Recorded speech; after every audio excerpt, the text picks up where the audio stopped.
Hello students, welcome to my YouTube channel maths master classes 96।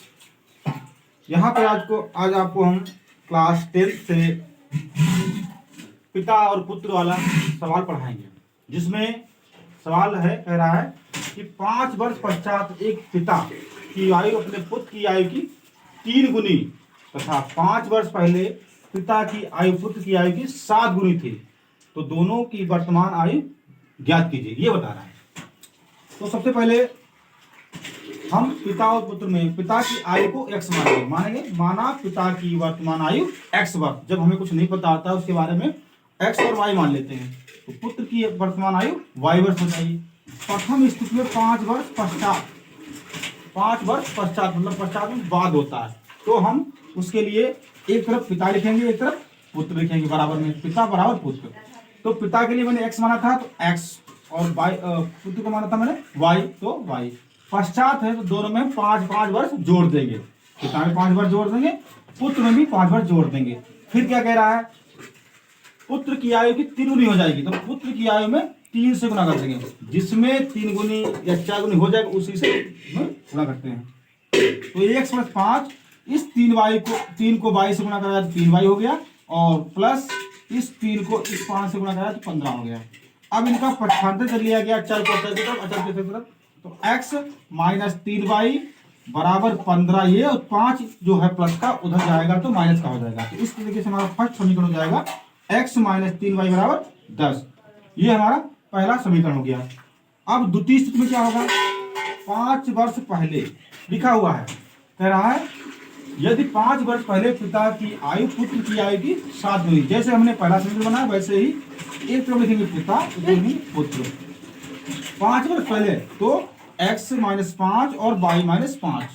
अब कह रहा है कि पुत्र की आयु में 7 गुनी थी, तो पुत्र की आयु में 7 गुनी कर देंगे। और पिता में ऐसा होता है तो पिता की उम्र में 7 गुना कर देता है, लेकिन यहाँ पे पुत्र की आयु की 7 गुनी थी, तो पुत्र की आयु में 7 से गुना कर दिया। x - 5 ऐसे नोट कर दिया। अब 7 को गुना कराया हमने y से, तो 7y हो गया। फिर 7 को गुना कराया 5 - 5 से, 7 × 5 = 35 हो गया। पक्षांतर कर लेंगे, चर को चर के, अचर के अचर तरफ से। x - 7y प्लस का है, जब इसको इधर लेकर आएंगे तो माइनस का हो जाएगा, बराबर माइनस का 35। ये जो 5 माइनस का इधर जाएंगे प्लस का हो जाएगा, तो ये हो जाएगा हमारा x - 7y बराबर माइनस का 30, प्लस माइनस घट जाएंगे। समीकरण नंबर 2।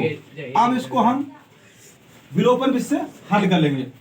समीकरण नंबर हमारा x - 3y बराबर 10 समीकरण 1 है, और x - 7y बराबर -30 समीकरण नंबर 2 है। यहाँ पर x वाले पद बराबर हैं, अगर आप चाहो तो y वाले पद से भी y का पहले मान x का मान कर सकते हो। यहाँ पर x वाले पद बराबर है, इसलिए मैंने समीकरण 1 2 को लिख लिया, और यहाँ पर इसके साइन चेंज कर लिए। जब यहाँ पर धनात्मक चिन्ह है तो माइनस कर दिया, यहाँ माइनस है तो प्लस कर दिया, और यहाँ माइनस है तो प्लस कर दिया। x, ये माइनस x और ये प्लस का x कट गया।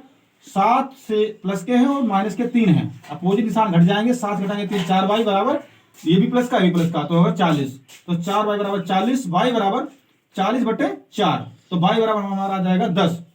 ये हमारे पुत्र की वर्तमान आयु आ गई है, लेकिन हमें पिता की भी वर्तमान आयु ज्ञात करना है। तो y का मान समीकरण 1 या 2 में कुछ भी दो आप, तो y का मान समीकरण 1 में रखने पर तो y बराबर समीकरण x - 3y बराबर 10 है, तो इसमें x - 3 गुणे y का मान 10, तो 10 रख दिया बराबर 10, x 3 × 30 बराबर 10। और इस तरीके से हम पक्षांतर कर लेंगे तो x बराबर 10 ये, और ये 30 माइनस का है उधर जाएगा प्लस का हो जाएगा, तो x बराबर 30 हो गया। तो कुल मिलाकर दोनों साइन प्लस के हैं, x बराबर 40, तो पिता की वर्तमान उम्र 40 वर्ष है। इस तरीके से हमारा एक सवाल लगकर तैयार हो गया। अगर आपको मेरा वीडियो पसंद आया हो तो लाइक करें, सब्सक्राइब करें। थैंक्स।